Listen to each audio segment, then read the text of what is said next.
Awesome.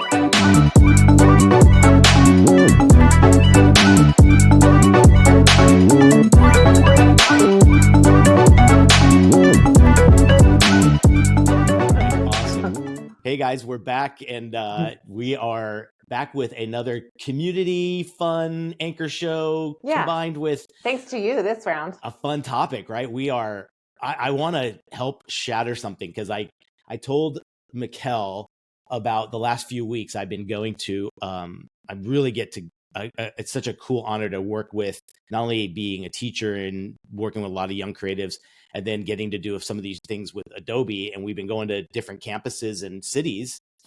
And then there's all the folks that are like you guys and folks like us that have been in the business for years. And everyone's going through a bit of a self-esteem kind of like doubtful imposter syndrome, just craziness right now. I get it. I think we get why. And we're each other's sounding boards when it comes to frustrating times too. And I wonder if this timing is of trend interest actually right now, coming up on tax season and having just pulled out of the full midwinter and dipping now into spring. I wonder if there's a standard for this little feeling of vulnerable dip, actually. The vulnerable dip. There's the episode vulnerable title. Dip. And it does feel vulnerable, though. Yeah. I'm seeing a lot of people on social media being like, is it just me, or is there less work, or is it harder to be the independent designer, or whatever it is? And then you got students getting into they're fearful of getting into the workplace because of just the fears and the kind of the frustrations and hearing about job markets. And then you got the person that's been working 15 years doing great, and guess what? Just got laid off. And there's so much self-doubt, and there's so much kind of like, I was trying to think of a way to kind of say like when we just did this one last week, we were in Boston, and we had about 300 students that were Adobe put together from all these different colleges all around Boston. And I'm thinking, oh, this is gonna be so cool. I can't wait to see where they're at compared to like my students and everything. And so many of them, when we did a recap at the end, they were just like, oh my God, I could take a breath now. Like, I've been so scared about entering the job market, or I'm scared to reach out to a designer icon or mentor for advice and all these things. And they're like, they saw that like, we are in a great community. We're in probably the best community for sharing. And I just thought, why is everybody having this? Where do these fears and these like, kind of like low self-esteem, kind of all these little issues when it comes to, I hate the word imposter syndrome. It's just, I noticed you use that in the beginning though. It's applicable to this subject altogether. Yeah. Cause it's there for a good reason. I think you and I, and back maybe even long before, talked about this on an episode that, that's a good sign. If you're seeing that in your own world, that means it's a push to get better, or a push to elevate or do something, right? But I wonder if just our business in general, our industry, we are creatives and we're in a commerce world. We're in a commercial world. Is that just did it start off wrong as such a terrible thing that artists are getting paid to do something that they're passionate about? Like, isn't that where it stems from? Don't you agree? I mean, that definitely is something that, we're reminded of every now and again. Cause I don't, you see these reels, for example, on Instagram of starting from scratch with these sketches, and then they bring it to life digitally. And of course, come sneak peeks with Adobe, they showcase that a lot. Yeah. And is that a part of our everyday project lives? Not necessarily. No, you're right. And it makes it almost feel non-realistic, shooting for the stars in a way that's not comfortable. Like, if you need to work efficiently, I can't. I oftentimes just start here. Go right into it. I go right into the digital world. Yeah, do you too? A lot. Maybe it depends on the project, though. I mean, for those like for packaging and branding, not so much, because that definitely is something to start straight off vector wise to for the most part. Yeah. But I push myself to do it because I do too. Yeah. I don't have patience. So my instincts are to go right into like, I'm going to design your vector in three attempts. Like, no. I slow down. And obviously, but social media, I think you bring up a good point, is probably the biggest culprit that can hound this feeling of vulnerability and what am I doing wrong? And how come, why not me? Yes. And so one, why drown yourself with it? Why do that? Put the locks on that. If at all possible, get in the driver's seat so that you don't continue to feel that way. I know I go back and forth, but for times that I notice that I'm not checking in as much, it definitely there's a shift in my over how I see the day. In fact, that's true. With that, I mean, LinkedIn is technically a part of social media. Even when I am stupid busy and I see those feeds come in with all of these visual design opportunities and I read the job descriptions, it does make me feel vulnerable all over again. And you don't even need that job, but we don't even need it. I know.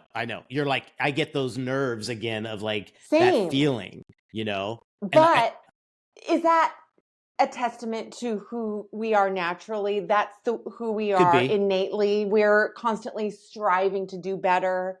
We're not going to always be content with our project. That's true. Process and deliverables in final form. So take that into stride alongside whether anybody in this market industry would see those job descriptions come through and feel like we do. I don't know.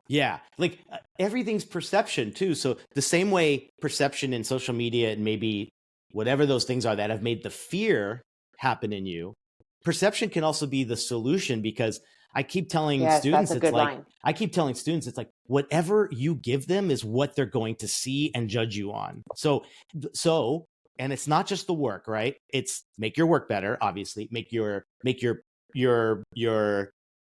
availability or ability to actually sell yourself and do good and talk about your work better, right?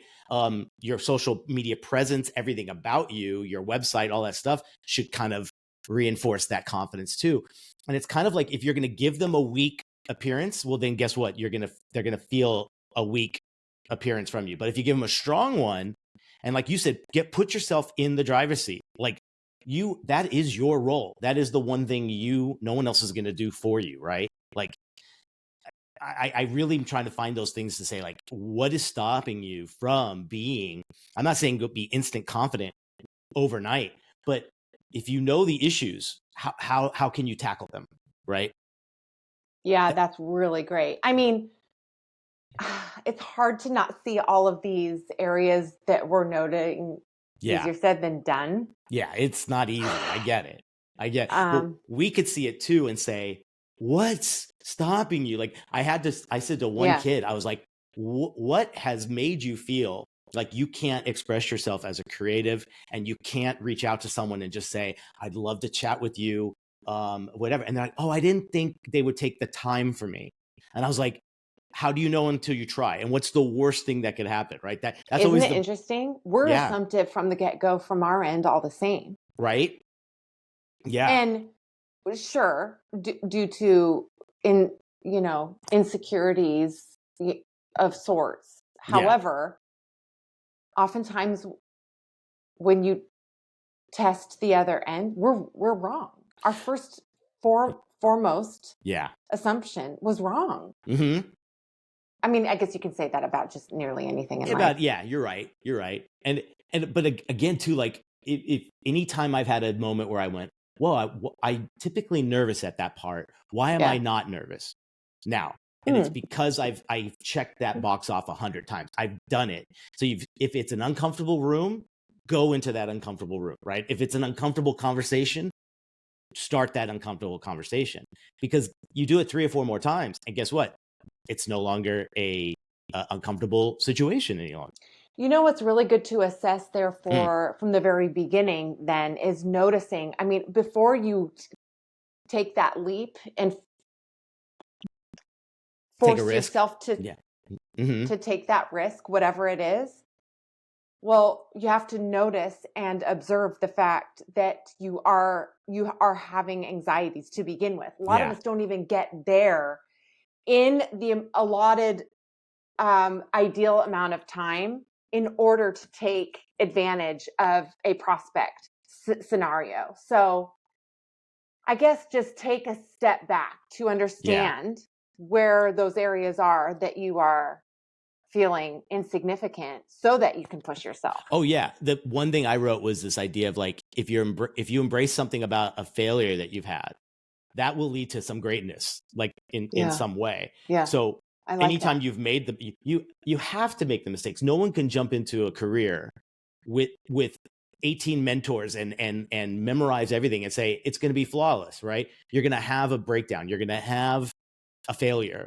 And those failures, we've talked about it 1,000 times, is why we have 20-page agreements right now with our our new clients, right? Yeah. Because every time you had an issue where you got burned, a new thing shows up in your agreement. So like again, if you look at the failure, use it as a fuel. That is number one. I think the best thing you can do, like you said, as far as take accountability, look at the situation, assess where you're at, why, and then turn that into something great, because you have to. No one pops right into greatness, you know? Maybe if it feels a little bit like we're speaking in generic terms, we can provide some recent, if not today, written examples of pushing the envelope a little bit. Do you have one offhand that you know happened to you, or where alongside team members? Yeah, like where you did pushed it a little bit on purpose because you didn't. Yes. You were stuck in something. Yeah. Gosh, I think overall, it's the confidence of saying something that's your first assumption or your gut.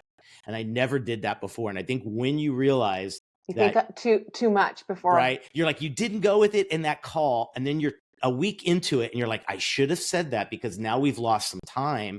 Oh, so damn. Right. Yeah. So then the next time I will go with my gut. You'll just say it. Yeah. And I remember you'll read that. I had one boss that said something really great years ago. He just, don't ever start off if you're in a conversation with a group and you're trying to get your point across, don't ever start the conversation off with, I think we should. It's always, I know we should, or we should do it this way. When you throw in the think, it sounds like you're still like going, oh, I don't want to ruffle feathers. I just want to throw in my opinion, but it's going to sound very weak. You know what I mean? That's interesting. So I go with the gut. Never start statements like that. Although I will say something such as, would you have any reluctance if we were to take this lane? Yeah. So that they know I feel that lane is the right one. Yeah. It's true. We've all found our ways to like wordsmith it right.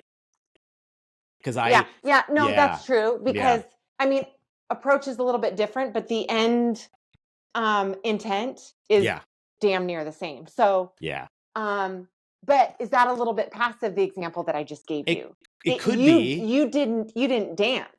I know is not giving any time for dance. The doctor doesn't say to you, Mikkel, would you prefer this medication or this treatment? That physician analogy is the best. So great. It always works. It really totally does. That is a great reminder for this episode altogether. I love that you just mentioned the physician one.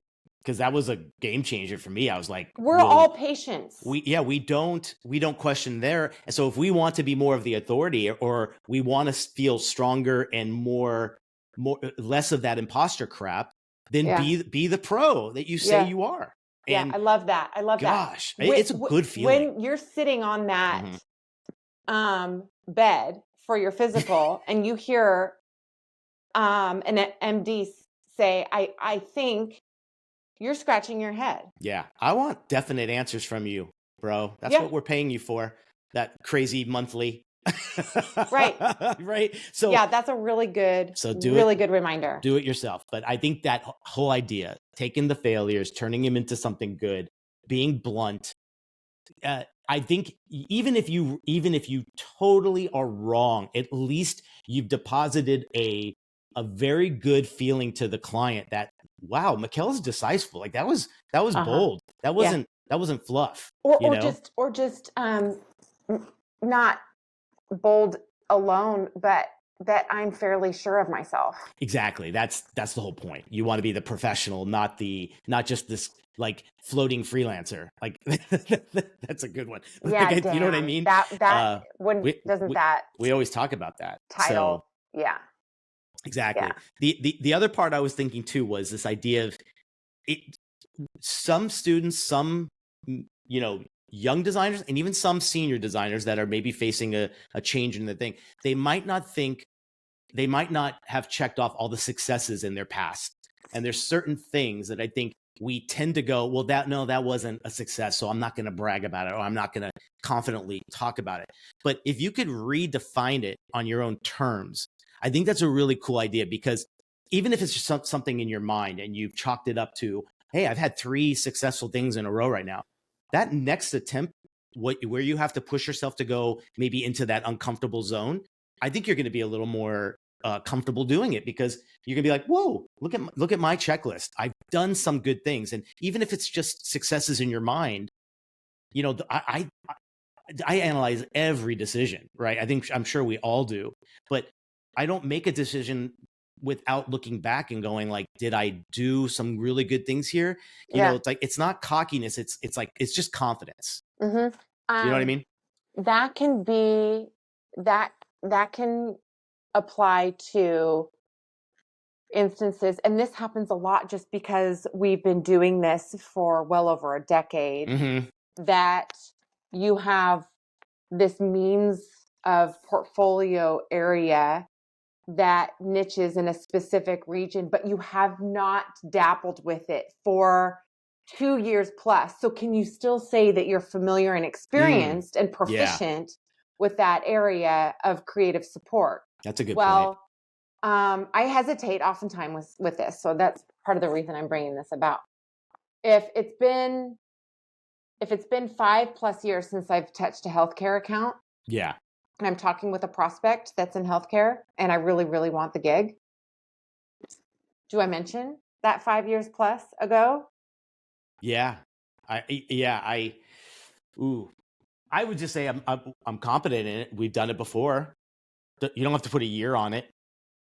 Yeah. And then, well, if it was a certain time ago, will that prospect point of contact find that, well, this industry isn't anywhere near the way it had been then?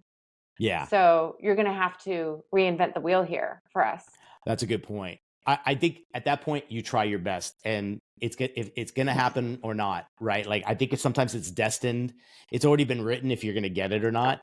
All you can do is put your best foot forward out, show the successes, and hope for the best. But like, if it doesn't, if someone isn't that confident with you, so be it. You've tried something new. You've put yourself out there, you know? And with all these areas of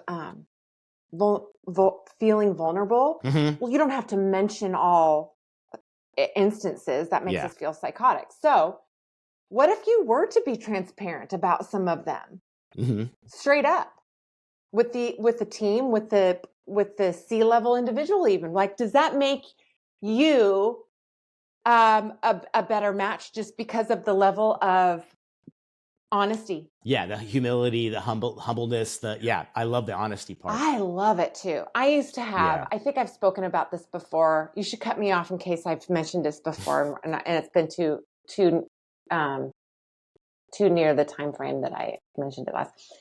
I used to collaborate with a client and their personnel, their team members. They absolutely made me feel part of their family. So I was there 3-4 days out of the week working, and on other accounts they knew about that and they were fine with it. But every Monday morning started with a humility meeting, and they lasted an hour, and we would go around and we would have to pinpoint the area of humility and what were the specific piece of that that we're intending to improve that given business week.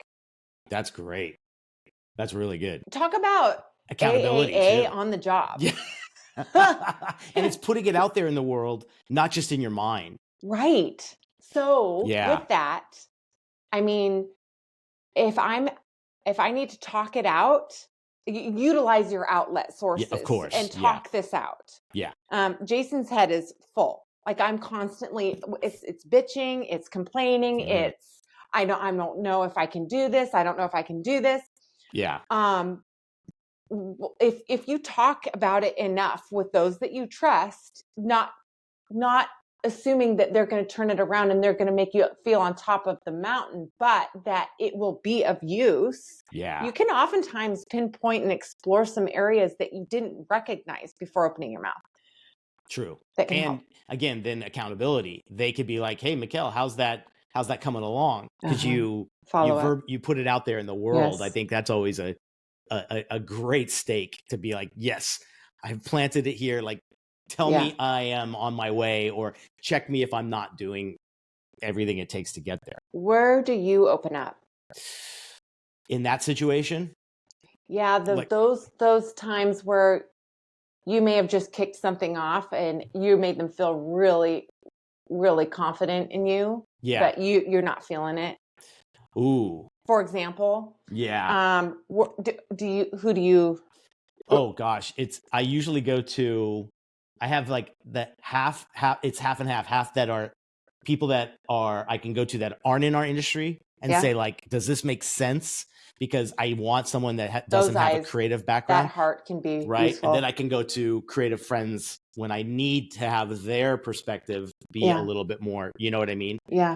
And then I think it's just like, even in just general, I've tried not to be the complainer, because I think that was the role I played a lot in my first few years I always wanted to get like the promotions and all these other things. I was so caught into that thing because it was like all the accolades, like, you know, those are those things that you look up and go like, oh, there they are. I want those. Like, that's how I was. So I found like I was complaining a lot. And I remember I had someone told me, I don't know if you know this, but you come off a little bit with that and you don't bring the solution. And I was like, God, did I need to hear that? That's amazing. Right? Talk about transparency from a good source. Oh yeah. And this was a person that was a deciding factor in would I make a move up in that company or not? Oh, nice. So not only was thankful that they gave it to me, but so now I try not to.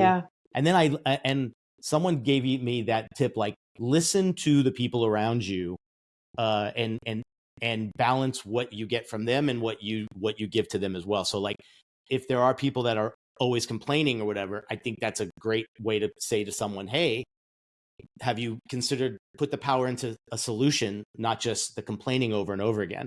Because I lived that, and I know it didn't get you anywhere. Yeah. You know? Yeah. So that perspective helps a lot. And then I figure, before verbally complaining about something, can I come up with the solution on my own? And a lot of times I will just look to what maybe I did wrong in that situation before looking at what someone else did, particularly the client and me relationship, you know? So, but that's excellent. The one thing I thought was interesting too is if success is being based off of those accolades, you know, the things that, like, maybe it's like your work was chosen for something, or it was, you know, a blog, or maybe I know a lot of designers that go after they enter their stuff in for awards and all these other things. And I think those are great because they are things you can put on your LinkedIn and your resume and your portfolio. Sure. And I've used a few in the past, but I wonder too, like, if you shift your perception of what is an external accolade for you, is that truly what's measuring you? Or can you find success somewhere else? Because I know a lot of people that might go like, well, I don't have those things, but you do have successes somewhere to say, I'm doing a good job. I'm landing clients. I'm doing these things. And I think sometimes we push those real core ones off because it's not a physical accolade that we're all striving for. Right. You know? And I hate to see people think that those are the only attainable goals ahead of this industry. Yeah, I don't. Man, I'm running out of time, but to shoot for those areas. But I understand, and the social media is what pours those on. It always goes back to feelings that. on. It always goes back to that. Yeah. So yeah, good awareness about those sources that are making you feel that way. And push pause or turn them off and see how you do. Totally right. Yeah. And again, you'll never know until you try. So if you try one of these things to kind of get to the next level or whatever it might be, I think the other thing is like being like, where do you think if someone's having the issue of like, I'm just not, Nick, I'm hearing you, Mikkel, I'm hearing you, but like my confidence level at this point is just at an all-time low. And I'm not quite sure I've had even people tell me like, I don't know if I'm really cut out for this industry any longer. Like that you can get, hey, we all get to that point. None of us have figured this out. We've told that, but what would you say to someone that's like, that it came to you with that in our industry? What kind of advice would you give to say like, like, wait, pump the brakes? What would you say? Well, that we all go through those times. So don't necessarily see this one as this is where my ship's sinking. It's done. Yeah. I need to jump and start networking elsewhere. Worth stepping away and sleeping on stuff, not only overnight, but maybe longer. Just it's amazing what happens when we step away. When we're so in the grind. I mean, when I have to step away, for example, and this is a mini example of what I'm trying to share here, and get ready for a meeting, for a presentation, and shower or go to the store and grab something real quick and come back. It's amazing what will come to me when I step away from this machine. Oh, God, yeah. Every idea. But you don't know that ahead of time. You don't think to yourself, oh, it'll come to me when I go pick up my son, or when I step into the shower. You can't plan on it. No, you cannot project it. But it's being bored. For those larger instances where you're having that, I don't think I'm in the right arena altogether, I would advise to step away in a larger manner. Yeah. So that not only you can have an aha or two, but appreciate some areas that you've left temporarily. Now, if the heart isn't in it anymore, like there's so many different so many different fashions of a temporary give up, right? So when I've had my moments, the first and the more recent one are not any the same. Yeah. Oh, good point. Yeah. So if there's just one client or one prospect that's making you feel that way, that's a little bit silly. Like, come on, don't let that one example throw you. Oh, if there's a pattern, worth assessing. Good point. There's a pattern and it's ongoing, and you've given it 6 months. Maybe what I mean? Maybe you're in the right zone, feeling a little bit. maybe it isn't right. Yeah. There was a time that I always have this philosophy of doors open. You never know what life can bring you. And I didn't. This is what I studied in graduate school. Like when I talk with people about where I came from an education, what I'm doing now, they're like, "Oh shit, you don't ever really hear about that." Yeah. So that's very fortunate. But if somebody comes to me with an opportunity that's not doing what I'm doing every day right now, would I consider it? Yeah, I think I would. I've taken full-time interviews. I've taken phone calls with some businesses that are more consultative, like sales oriented, where I'm not designing to the extent that I am today and collaborating. Because why not? Never say never. You never know.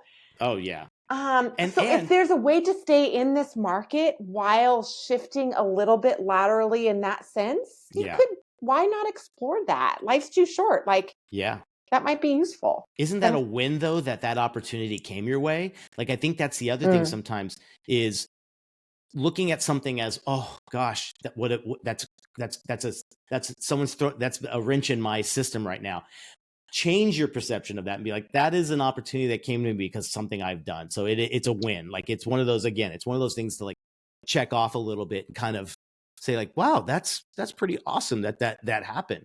You know, I think that confidence level, if you're feeling it and it's kind of like, it feels like it's in a drought or something. I get it. Look, we're all in a weird spot because of just typically with the job markets and let's say economy or whatever else, right? But I think the thing to consider is, one, you're in a great industry. You have a lot of good wins that you can start listing down. I always say, like, write them down. What in the past has worked great, and it's very easy to think of all the negatives when you're frustrated.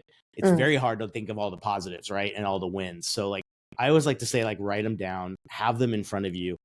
Just even an hour before we went on, I got an email that I read on the phone, and I think we've talked about this a lot of times too. Like, when you read it on the phone, it just seems a little bit more. I saw paragraphs and I was like, yikes. When I was ready to just blow a gasket, right? So then I went on and saw it on my and it computer. Wasn't so lengthy. It wasn't as bad, and it wasn't the first few words got me into that happens all the time to me too. Yeah, and I was like, why? How am I reacting to this so normally now? When just a few years ago that would have ruined my whole weekend if it was a bad thing. And then I realized, I'm like, it's just trial and error. It's going through these things a few times and going like, maybe I overreacted. So you get a little easier with each one. But I guess the hardest part about this conversation is experience is what is going to cap all of these issues that even particularly younger designers are going through. And I think a lot of times they have to go through it to get past there and feel more comfortable. But I get to see kids for 10 years now. I've seen them I get them at the same age, and it's just this, kind of flow of them coming in and out of our 3 years that we see them, or 2 years. And I am seeing a bit of a, it is going lower and lower on that confidence level. So that's why I was like, what else can we do and say to help shatter that? Related to that, you pinpointed before we started recording here that these individuals are not young, straight out of school. These individuals even that too. Yep. Be well experienced. Yeah. 40s, 50s. I mean, shit. I collaborate with storytellers that are well into their 60s, and I'm always surprised when we like swap ages, because I would have never have known that, right? Because what they're providing is trending, it's fresh, it's modern, and that's very important. So another thing not to get down about too, by the way. And they might have been maybe had their head down to the industry because for a good long period of time they were working really solid. And the few folks I've talked to, they were hit by surprise by either a layoff or maybe their hours got cut all of a sudden. And it's like, wait, what are you talking about? I've been at this place for a long time. And all of a sudden now they are looking up and they're seeing the industry and they're seeing AI and they're seeing technology and they're seeing all these apps and everything. And I think the best thing, my advice would be, is to dive into all this stuff. If you do have the extra time, let's just say, unfortunately, that's a gift. Fine. Get into this stuff. Seek it as an opportunity. Right? Get curious with this, because that will be your way out, I think, in a lot of ways too. And it's just so sad that that's having to happen in the first place. I get it. Those untimely things happen to us all, where it's kind of like everything's going great, whatever. And then all of a sudden something comes in and it's beyond your control. And unfortunately it's like, how do you pivot now? So like, that's why I was thinking, this one thing I found that I thought was great was this idea about empowering bold action. And it said something like taking ownership of what you want to do and refuse to play small. Isn't that like the best line ever? Like, why play small? Like, play big, play bigger in your content, play bigger in your website, have a bigger headline, right? Have a bigger communication of what you do and what your benefits are. When I saw that, like, don't play small, I was like, maybe that's the answer in a lot of ways, to just go, why not? Well, like, right. Why not? Right. I just love that idea. It said, be discomfort, take bold risks, and pursue your passion with a lot of determination. That's along the whole lines of that leap of faith stuff. Yeah. Right. And totally. Which is so admirable when you hear about those stories, by the way. So why? It's so much easier. What's standing in your way? Like, yeah, I was just going to say, why not? Just simply put. Yeah. But in the moment when you are revisiting yes and then no and then yes and then no, there's a lot of reasons why not that you dapple with. So I guess that's not totally fair all the time. And I think your advice about stepping away for a second is the best thing to do before you make a bold move. Because I wanted to turn that question around to you, Nick, because that was a good one. Yeah. And you get this more in your everyday life than I do with your student relationships. What do you say when people come to you and say something as definitive as, I don't think this is the industry for me anymore? Hopefully I know them enough to agree or disagree right on the spot. That's a big one, but let's say they are. Don't know. They are good. Oh, they are? Yeah. They are good. But they don't see it. Oh, yeah. That's a tough one. I'll go back a little bit. I think I'll typically get a student or two that will say that. And I'll say, like, look how far you have come. In most cases, particularly with our school, a lot of our student body, they're the first students in their entire family to not only graduate, to even just go to college.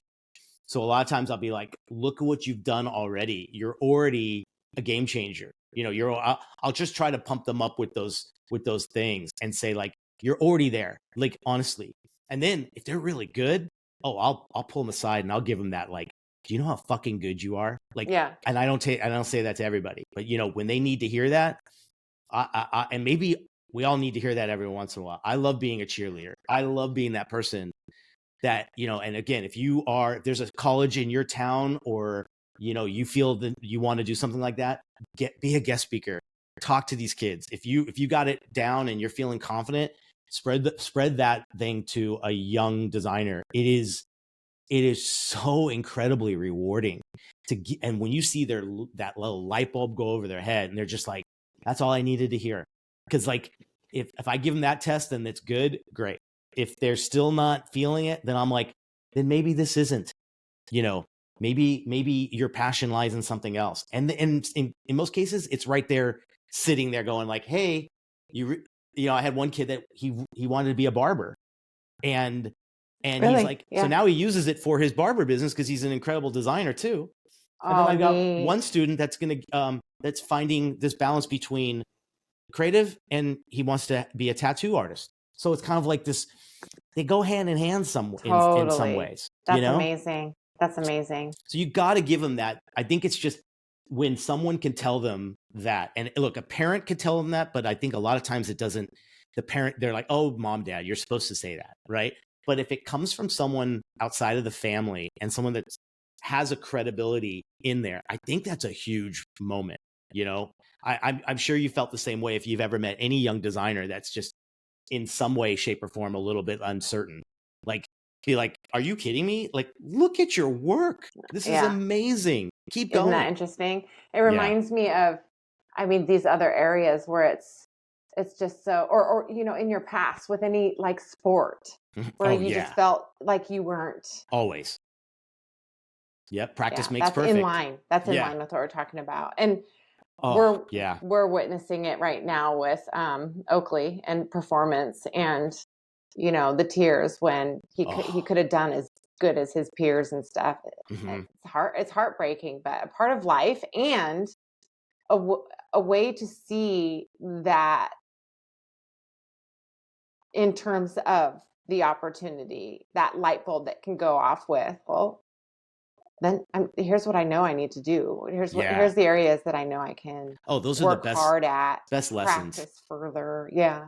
So just having that brings you back to those moments where you're like, you're that to go through something like that at that age for kids, particularly sports and everything, are I think the building blocks for so many different things that you're going to use later down the road. And all in all, who's not curious about the way that others perceive you, especially in your career?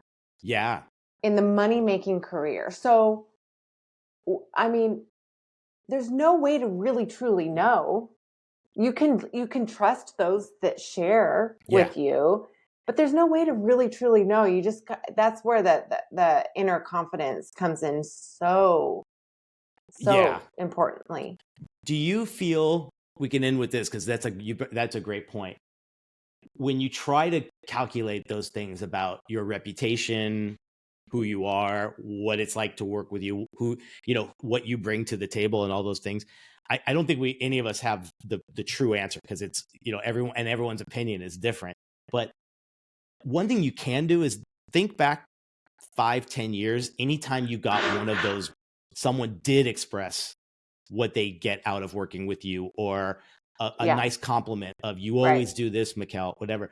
I think those add up. Not to be provided with something in return, because then it seems not as genuine. Oh, always. Yeah. But can't you say this about returning clients through and through?